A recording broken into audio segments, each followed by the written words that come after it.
Yo,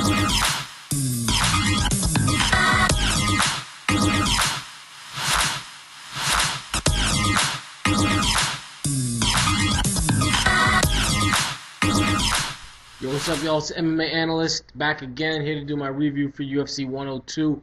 I apologize for my preview.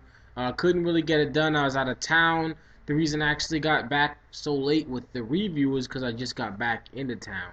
So, anyways, check it out. Here we go. Let's start from, I'm just going to cover a few. Well, first of all, Evan Dunham. We need to watch out for that dude. I picked him in his first two fights. In the UFC. I think this guy might be on to something. He is undefeated still. He just had a decision win over Marcus Aurelio. He is 9-0 right now. 5 submissions, 2 knockouts or KOs or whatever. Watch Evan Dunham, y'all. Mark Munoz over Nick Catone. To be honest, I haven't seen this fight. From what I heard, Nick Catone should have won the fight, but I don't know. I haven't seen it yet. I haven't been able to find it online. Todd Duffy, we all saw this foolishness. This dude walked across, said, "I will only touch gloves once, and that is against your face." And he just hit him straight in the face, dropped him, then he hit him a few more times, and then hit him with that one. He was just all over him. And he hit him one time with this massive left, and that just put it lights out. Tim Hag, damn. Todd Duffy's a big guy. Something like that, I guarantee we're going to see him in the next 2 UFCs, maximum 3. I don't mean in a row. I mean within the next 3 UFCs. If any heavyweight needs a fight, opposition, needs an opponent, and somebody drops out, or they sign somebody, they want to put him in, they'll be like, Todd Duffy, you know, I know you trained for your UFC debut. You got 7 seconds of work in, fastest knockout in UFC history. Welcome back. You know, he's a clean-cut looking dude, ripped and all that. You know what I mean? I'm just saying. Dude is in shape, and he's big. He looked kind of like a white Czech Congo, you know, but he knocks people out fast. Anyways, good job, Todd Duffy. Tim Hag, damn. I know Pat Barry's like, was I supposed to fight Todd Duffy? Nah, Pat Barry's tight. Anyways, we had Mike Russell over Justin McCauley. I don't know what the joke is, like, but they keep calling on like online. They call Justin McCauley the American Fedor. I really don't get the joke. I don't know what it is. I know y'all, somebody does. So let me know what the joke is. He really is supposed to be the insane one, but whatever. Mike Russell won that fight by another unanimous decision. Then we got Gabriel Gonzaga. Evil, cruel man. Came across, threw a low kick inside, bam, busted the cup. Sound like Barry Bonds hitting the ball out of the park, with or without the steroid use. Anyways, then dude was like, oh man, laying on the ground, my nuts, he's rolling all over, going crazy. Gabriel Gonzaga the whole time's like, I'm gonna get this mother, and I'm like, wow, he's staying focused. Like, a lot of people be like, oh, is he okay? And then when they say touch gloves, they might come out a little softer, like, my bad for blasting you all up in your ball sack. But dude was like, F all that. When you get ready, if you come back, I'm busting you upside your head. And dude, actually, I'm surprised he even let this fight go on. I know Rogan was surprised, Goldberg was surprised, everybody was surprised. This dude was puking into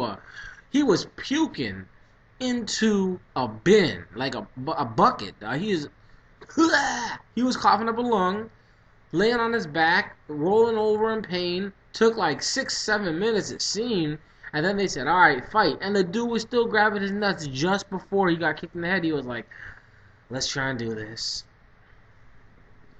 Busted up in the head. Gabriel Gonzaga jumped on top of him, beat him up from everywhere on the ground. He beat him up in mount, side control. I think he got half guard. I don't know if he got his back, but it seemed like he just covered all the ground basics. I don't know if he got his back, but he should have. He should have just kind of like what's it called? Like when you get like a single, the double, the triple, and the home run. Is that a circle or the cycle or something? I don't know what it is, but he did it. He whooped this dude all over the ground, and finally the ref jumped in and said, "Enough is enough. Leave this poor soul alone. His balls hurt. His head hurts. He got a broken nose, split lip, missing a tooth, and a loss. And he ain't coming back to the UFC. Damn. That's a bad night. And he probably got paid $4,000 for it. Whoa. Ed Herman versus Aaron Simpson. There's two things we learned quickly about Aaron Simpson. Aaron Simpson seems to have no concept of jiu-jitsu, and it does not matter. This dude is all over Ed Herman. He was just taking him down, punching through everything. He was just like, F that, I'm here to stay. I don't know if he's really here to stay, but he was here for real. And Aaron Simpson, like, Ed Herman, like, there's two things you can do when you're a fighter. You can, like, fight again or wait a long time. And, like, I give props to anybody who, like, you know, stares a big-ass injury in the face and just moves forward with it, I guess, you know what I mean? Like, give him the, like, Warrior of the Week award. I don't know, but this dude's knee was hurt in the first round. Everybody knew it. He fell on the ground. He got taken down. Something happened with the takedown. He screamed. He got punched in the face. The round ended. He limped to his corner. And then his corner, I don't know, like, his cornerman should have been like, yo, what's wrong with you, dog? I don't know what happened, but in the end they said, yo, you can still fight. Go out there and give it your best. And then he went out there, like, if you knew your knee was a little bit whatever and you weren't sure what was wrong with it, but you just knew that you screamed like a little girl in the middle of millions of people and you didn't care, then you know something's wrong. And he straight up was like, I'm still going to throw a kick. What are you throwing a kick for? The first thing you do, I'm going to throw a kick? Like, did you think the guy was like, oh, he thinks my legs hurt, so he probably doesn't think I'd throw a kick, so that's what I'm going to do. Threw a kick, his knee buckled, he dropped to the ground and screamed again. This dude, wait till the medical suspensions come out. He'll say, Ed Herman, suspended until February 12th, 2010. It's going to be ugly. And he's probably, I don't know what he's going to need. I don't know if he's going to need surgery or what, but you need to just be like, yo, my knee's jacked up. I'm getting my ass whooped anyways. This dude is all over me. But the undercard, from what I saw, from, like, you know, sites online, and from what I saw on the show, it was alright. It's nothing too crazy. By the way, I was at a wedding this weekend. Listen, if you have a wedding and you invite me, don't have it on a UFC night, y'all. Don't have it on a UFC weekend. Don't have it on it's not going to be a dream weekend, so that's good. I guess Affliction ain't around. Alright, Strikeforce don't have it on, especially don't have it on a CBS Fedor's Fighting Strike. Listen, if you're getting married and you know me, do not either don't invite me. I'm just playing. Like, these are some cool dudes. By the way, one of them is a girl, one of them is a guy. When I say cool dudes, these are some cool people. It's a good wedding. But I had to duck out. I mean, it was like, I was there, rocking, doing my thing. You know what? 10 o'clock, 10:15, 10:30, I gotta bounce. I'll be back. They had the party. Everything was great. I came back, doing my thing, giving people, you know, heads up. What happened? Fight of the year. That's what happened. But anyways, we'll get to that main card. I'm just saying, y'all. Come on. Don't even put your night, like, look at your, like, this dude likes the UFC too. He knew the UFC was tonight. You gotta be like, look, we can't do it August 29th. Let's do it the week before. Well, let's do it September, whatever. But we can't do it that night. Nogueira's about to do his damn thing. And I know it's like months and months in advance, so maybe that's why. I'm just saying, y'all. It was real difficult for me to watch this fight last night, but I still did it. Alright, anyways. Brandon Vera vs. Krzysztof Szynski. Damn, Brandon Vera looking alright now. You know, because before it was like, believe the hype. Don't believe the hype, believe what you see. And then Brandon Vera went up there and looked terrible. And I'm like, I'm seeing something, and I'm believing it, and it ain't hype. And it ain't good. But now he's kind of back. He's looking good. He's not trying to be crazy. He's not really trying to knock him out. He's just peppering them, getting them kicks off, owning them all over the place. Hey, good showing by Brandon Vera. He's in a difficult weight class, so I don't know what he's going to have to do to make it to the top.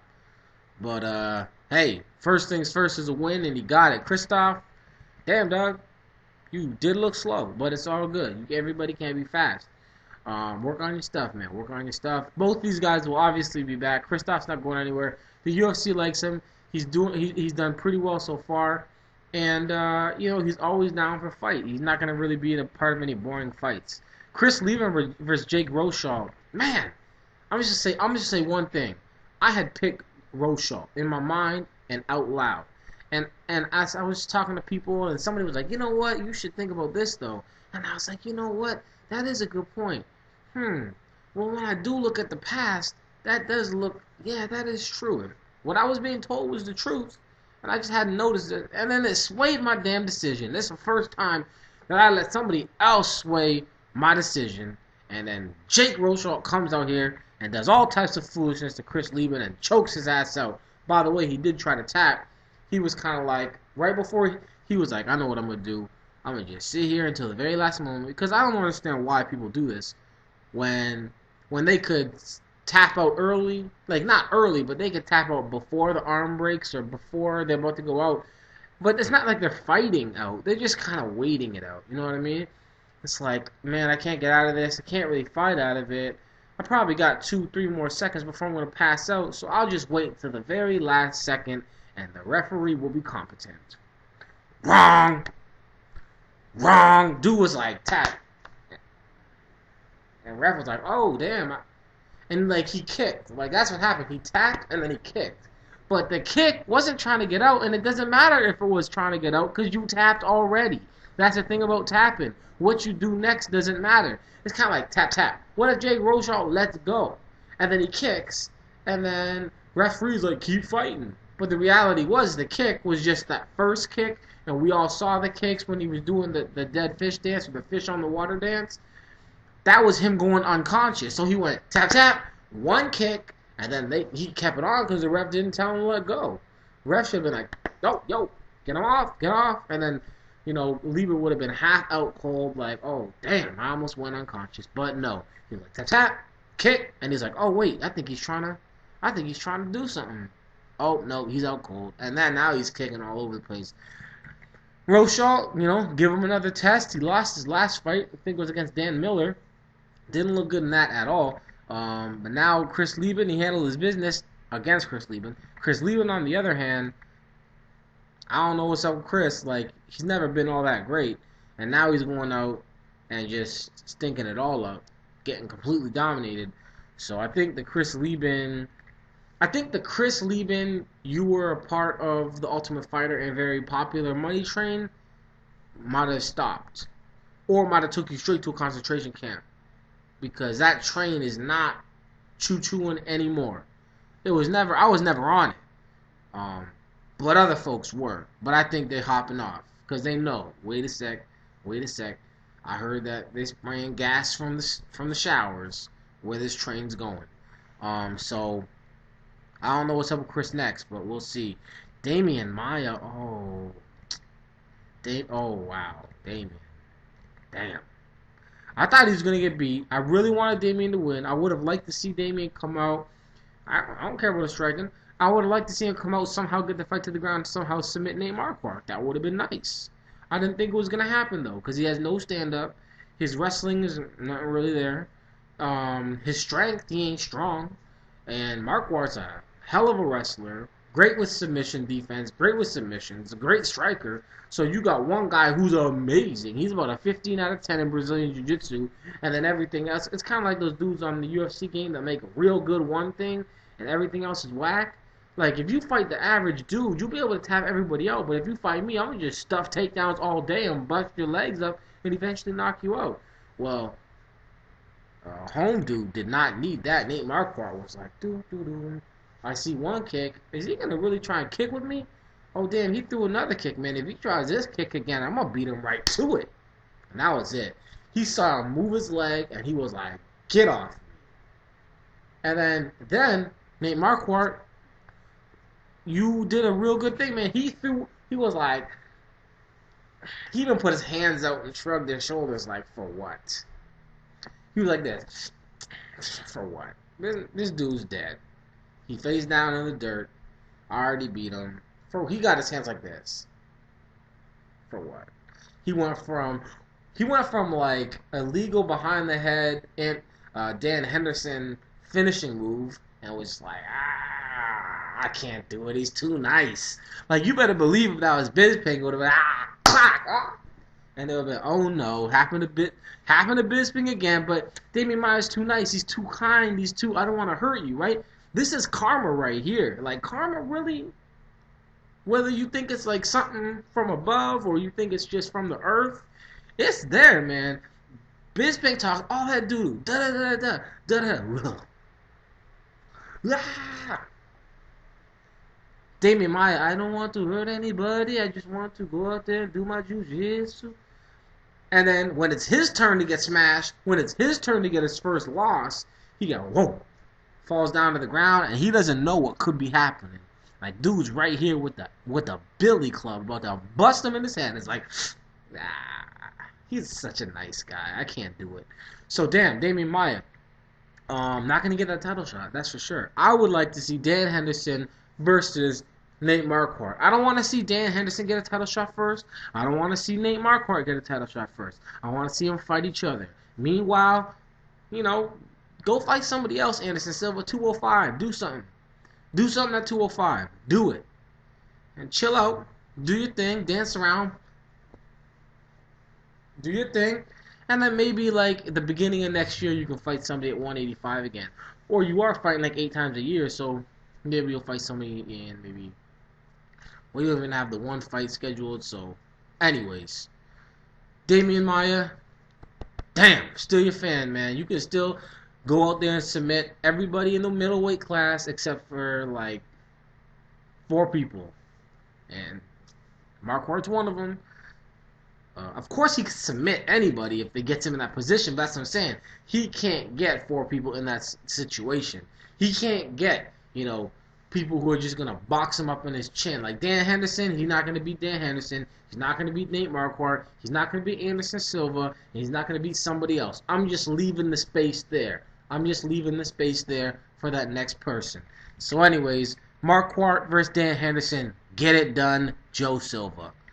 Thiago Silva versus Keith Jardine. First round knockout.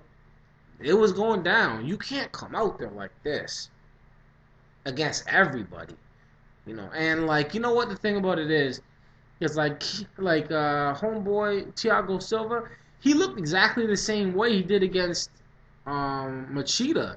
He was still kind of like walking in, trying to counter, trying to be hard.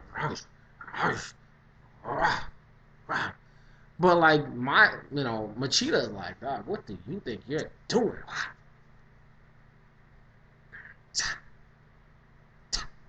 That's a fast punch. That's a real punch right there. That's fast. You can't even see. I'm gonna throw 1, 2. That's fast. That's fast. Anyways, that's what he's doing. And he said, "Wow, like you ain't on my level like that, dog. You cannot counter punch with me." But with somebody coming up like this, with their hands low, it's going down. You know what I mean? The young jock. Dude got dropped. Dude got knocked out. At the minute he woke up, he was like, "What? What'd you start the fight for?" But then his corner was like, "This ain't an argument you really want to get into, dog. You were out. Cold. Ice cold. Polar bear, toenail cold." So, damn, Keith Jardine, he's been going on a win-lose, win-lose, win-lose, win-lose. But now he just went to a lose-lose. So I don't know what happens next. I almost picked him just because, the pattern. Win-lose, win-lose, win-lose, win-lose, all the way back to before he beat Forrest. So now he's in trouble. He got lose-lose. And I don't think he can get win-win. Not in the light heavyweight. So he's about to go lose-lose. He might get a win. And then he's going to lose again. So that sucks. He ain't never getting a title shot. Thiago Silva, you need to do a few things. Work off this win. But don't think that you can do this with everybody. Because you thought you could do this with Machida. You can't just roll out. He pointed to him after the fight too. Was like he looked like he thought he was really the Techno Viking. The Techno Viking's like he thought Jardine was the Techno Viking. So he pointed down like, "I got you." And you can see in the picture he's pointing down to Jardine like, "What the F?" And then the guys in the side are like, "What are you doing?" It's crazy. You gotta look at that picture. Unsportsmanlike conduct. Fine him for $500 or something. If this was football, this dude would have been. They would have thrown that yellow. There would have been yellow flags all over the sky. It would have looked like a parade. Just bam. He was like, "Bow, knocked you out. Gotcha." There. They would have been like, "Man, you're taunting. You're taunting, dog. Anyways, good fight. Just you gotta focus on making sure you don't come with that same game plan with everybody. It's not gonna work with certain people. It will work with certain people, but it's not gonna work with certain people onto the main event. Randy Couture versus Antonio Rodrigo Nogueira. Damn, I'm so happy about this fight.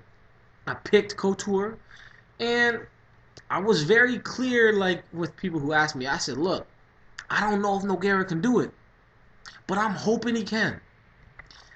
And the reason is not because what happened with Mir. The reason is what hasn't happened in a long time. And I know Nogueira always comes out.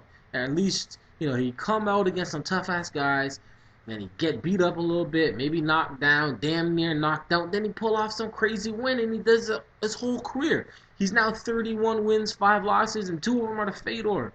So that ain't no big deal. His record is crazy. He at one point, basically, he was the best fighter in the heavyweight division, and then Fedor came around. Then he was the second best. And then he came to the UFC, and that's when I was kind of like, okay, I know he was coming into the UFC, right? He came in, he came off his Josh Barnett win. Then he got Keith Haring came in first fight. He was picking him apart, nice with the hands. Blow, got head kick. Bam. Out cold. Damn near lost that fight, but then he came back and picked him apart for the rest of the fight. And I was like, that's cool and all, but I'm not really down with that. Then he fought Tim Sylvia. Tim Sylvia's big, slow ass getting knocked out with 8 seconds by Ray Mercer, 50-damn-year-old self. Tim Sylvia knocking him around, busting his face up real easy. I'm like, damn, he's real slow. He's real slow, man. He's looking real old. And I'm not saying this because he lost to Mir. I'm saying that he's been looking subpar since he came to the UFC. So he coming out there, blah, blah. He looked worse in the Tim Sylvia fight. But, he pulls off that sweep, sweep, swoop, swoop. Got him out. Then he fights Frank Mir. And Frank Mir looked like the best Frank Mir's ever been at that point. And Nogueira looks like the worst Nogueira at that point. And Frank Mir come out and just keep throwing that uppercut. Jab, jab, up. I'm like, wow. Knocked him down 3 damn times. Herb Dean had to jump in. I'm like, wow. Is Nogueira done? And that's why people were saying is Nogueira done. Maybe that's what I was saying. Not just one fight, all 3 fights, even the ones he won. Meanwhile, Randy Couture, he's always been old. He started old. He's old now. He's never been the favorite. This might be like his first fight when he was a favorite in a long time. So it's like the situation with Randy is like he's not getting any worse. He's getting older, but he's not getting any worse. And he's not getting any slower. And, he kind of just looks like the same Randy Couture, but like a little smarter now. So I was like, can he really? He's not going to be able to sub Randy. I do believe that. I know Nogueira is Nogueira. But I didn't think he was going to be able to sub him, which he couldn't. Damn. But could he win a decision against Randy Couture? And I just said, damn, I just don't see it happening. I said, Randy's not going to finish Nogueira. Nogueira's not going to finish Randy. Not in 3 rounds. And I don't think that Nogueira can win this fight by decision. Thank God I was wrong. Thank God, because I loved it. Fight of the year. F all the rest. Fight of the year. Top 5 fights in UFC history. That fight was amazing. Nogueira was on his back. Like, I know Couture was like, this guy ain't going to sweep me, man. I'm Randy Couture. Oh, damn. Like, he really got swept. He got straight swept from regular-ass guard to mount. It's just a regular-ass jiu-jitsu sweep. Randy ain't never been swept like that. He said, damn, this dude really is the ish. He got his half guard back. He could, but hey, it was an amazing fight. Randy got dropped twice, damn near submitted twice. My man's arm triangles, and his like what's the name of the one? The anaconda. He's slipping on his anaconda. He couldn't even roll it on. He tried to do like a variation of the darts or whatever it was. He couldn't get it. Randy was like, and the second time he was like, I'm gonna just chill like this. And he said, just loosen it up so I can just put it up like this. And he said, oh. And I will give credit just like Randy did. All this dude did was go from here to here. And the audience was like, bravo, bravo. I was like, wow, they really do know a little something about this.